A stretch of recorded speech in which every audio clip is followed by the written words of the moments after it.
అవిద్యానామంతస్థిమిరమిహిరద్వీపనగరీ జడానాం చైతన్యస్తబకమకరందశ్రుతిఝరీ దరిద్రాణాం చింతామణిగుణనికా జన్మజలధౌ నిమగ్నానాం దంష్ట్రామురరిపువరాహస్య భవతి శుక్లాంబరధరం విష్ణుం శశివర్ణం చతుర్భుజం ప్రసన్నవదనం ధ్యాయేత్ సర్వవిఘ్నోపశాంతయేత్.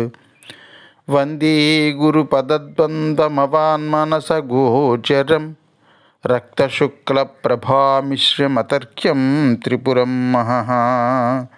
సానందమానందవనే వసంతం ఆనందకందం హతపాపబృందం వారాణసీనాథమనాథనాథం శ్రీవిశ్వనాథం శరణం ప్రపద్యే.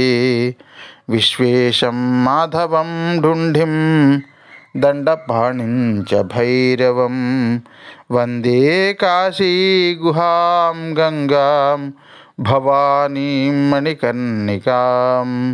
హర నమః పార్వతీపతయే హర హర మహాదేవ శంభో శంకర. వసనుడు 100 సంవత్సరముల పాటు శివుడి కోసం బ్రహ్మాండమైనటువంటి తపస్సు, అది కూడా తల్లకిందులుగా తపస్సు చేశాడు.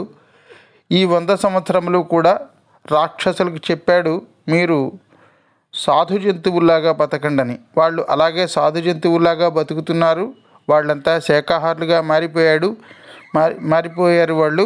ఈయన 100 సంవత్సరములు తల్లకిందులుగా తపస్సు చేశాడు. అప్పుడు శివుడు ప్రత్యక్షమై, నాయన ఉసన, నీకేం కావాలిరా అని అడిగాడు. అడిగితే, మహాదేవా, నువ్వు నిజంగా నా తపస్సుకి సంతృప్తి చెంది నాకు వరం ఇవ్వాలి అనుకుంటే నాకు చచ్చిపోయినటువంటి బ్రతికించే మంత్రాన్ని ప్రసాదించు మహాప్రభు అన్నట్ట. ఆయన అడిగినటువంటి మంత్రాన్ని లేదా ఆయన అడిగినటువంటి ఆ విద్యను మృత సంజీవని విద్య అని అంటారు. అటువంటి విద్యను ప్రసాదించడం అంటే శంకర భగవానుడు అన్నారు, అంత తేలికగా ఆ విద్యను నేను ఇవ్వనురా. అదేమన్నా సామాన్యమైనటువంటి విద్య అనుకున్నావురా? ఆ విద్యను నేను నీకు ఇచ్చానంటే నువ్వు దుర్వినియోగం చేయొచ్చు. నీకు ఆ విద్య కావాలంటే ఒక పని చెయ్యి. నువ్వు ఒక చెట్టుకి తలకిందులుగా వేలాడు. కాళ్ళతో చెట్టుని పట్టుకోవాలి. అది కూడా ఎలా పట్టుకోవాలి? తాళ్లతో కట్టించుకోకూడదు కాళ్ళని. కేవలం కాళ్ళతో అలా చెట్టు కొమ్మని పట్టుకుని వేలాడాలి. అలా కాళ్ళతోనే పట్టుకోవాలి చెట్టుని. చెట్టుకు వేలాడుతున్నటువంటి ఆ ఉసనుడు తన కాళ్ళు జారి కింద పడిపోకుండా ఉండాలి. తాళ్లతో కట్టించుకోకూడదు. అది ఎంత కష్టమో ఆలోచించండి. అసలు కాళ్ళ సంగతో పక్కన పెట్టండి, కనీసం చేతులతో పట్టుకుని మనం ఎంతసేపు చెట్టుకు వేలాడగలం? మనం సిటీ బస్సులో 2 చేతులతో ఆ రాడ్డు పట్టుకుంటేనే తిన్నగా 2 నిమిషాలు నిలబడలేకపోతున్నాం కదా. అటువంటిది చేత్తో కొమ్మని పట్టుకుని ఎంతసేపు మనం వేలాడగలం? ఇంకా చూడండి, అదేమిటి, కాళ్ళతో చెట్టుని పట్టుకుని ఒక 500 సంవత్సరముల పాటు వేలాడుతూ తపస్సు చేయాలిట. పోనీ అలా కేవలం వేలాడుతూ తపస్సు చేయడమేనా అంటే అది కూడా కాదు, ఇంకా ఉంది. అంటే ఈ 500 సంవత్సరములు సూర్యోదయం నుంచి సూర్యాస్తమయం వరకు కొమ్మకు అలా వేలాడుతూ తలకిందులుగా కదా ఉంటాడు. ఆ తలకిందులుగా ఉన్నప్పుడు తల కిందకు ఉంటుంది. ఆ కిందకి ఉంటే ఆ తల దగ్గర ఒక కుంపటి పెట్టుకోవాలట. పెట్టుకుని ఆ కుంపట్లో కణధూమం అని అంటారు. కణధూమం అంటే ఆ కణధూమం అని అంటారు, అది చెప్తాను. ఆ కణధూమం వేసుకుని ఆ కణధూమం తాలూకా పొగ పీల్చాలట. కణధూమం అంటే ఏమిటో తెలుసా అండి? పొగాకుని బాగా మెత్తగా చేసి ఒక ఆ రజనులాగా చేసి పొగాకుని ఆ రజను కుంపట్లో వేస్తే, కణకణ మండుతున్నటువంటి ఆ నిప్పులు ఉన్నటువంటి ఆ కుంపట్లో వేస్తే అందులోంచి సాంబ్రాణి పొగ వచ్చినట్టు పొగ వస్తుందిట, పొగాకు పొగ. ఆ పొగని సూర్యోదయం నుంచి సూర్యాస్తమయం వరకు ఎడతెరిపి లేకుండా పీల్చాలట. అలా 500 సంవత్సరములు సూర్యోదయం నుండి సూర్యాస్తమయం వరకు తల్లకిందులుగా వేలాడుతూ ఈ కణధూమం పీలుస్తూ పీలుస్తూ అలా పీల్చేసి ఉండిపోతుందంటే కాదు, మళ్ళీ ఓం నమ శివాయ, ఓం నమ శివాయ, ఓం నమ శివాయ అంటూ ప్రణయపూర్వకంగా పంచాక్షరి నామజపం చెయ్యగలిగితే ఆ తర్వాత ఇవన్నీ చేస్తూ కూడా నువ్వు బతికుంటే అప్పుడు నీకు మళ్ళీ నేను ప్రత్యక్షం అవుతాను, ప్రత్యక్షమై అప్పుడు నీకు మృత్యుంజయ మంత్రం ఇస్తాను అన్నాడు పరమశివుడు. ఇంత చెప్పిన తర్వాత పరమశివుడు అన్నాడు, ఇప్పుడు చెప్పవయ్యా ఉషన, అలా పీలుస్తావా? ఇంకో మాట జాగ్రత్తగా విను, అలా పీలుస్తూ దగ్గకూడదు సుమా. ఎంతటి కఠోరమైనటువంటి నియమాన్ని విధించాడు మహాదేవుడు. సరే, ఇలా చెయ్యగలిగితే ఎన్నాళ్ళు? కేవలం ఒక 500 ఏళ్ళు అంతే, అప్పుడు చూసుకుందాం అన్నారు. వసనుడు, మహానుభావ, నువ్వు చెప్పినట్లే తపస్సు చేస్తాను అన్నాడు. అన్న వెంటనే ఇంకా ఆలస్యం చేయలేదు. కాళ్ళతో చెట్టుని పట్టేసుకున్నాడు. తలకిందులుగా వేలాడాడు. కింద కుంపటి పెట్టుకున్నాడు. కానీ కుంపటైతే పెట్టుకున్నాడు, కానీ అందులో నిరంతరాయంగా పొగాకు ఎవరు వేస్తారు? ఎవరో ఒకరు వెయ్యాలి కదా మరి పొగ రావాలంటే.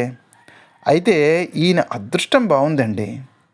ఈయన తపస్సు చేస్తాడు.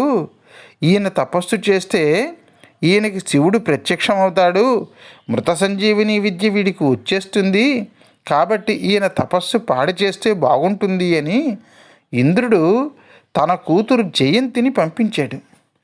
కూతురితో అన్నాడు, జయంతి, నువ్వు పరమసుందరివి, ఉసనుడు తపస్సు చేస్తున్నటువంటి ఆ ప్రదేశానికి వెళ్ళి నీ నృత్య అభినయంతో ఆయన చుట్టూ తిరుగుతూ ఒక 2 ఏళ్ళు తపస్సు చేశాక మూడో ఏడో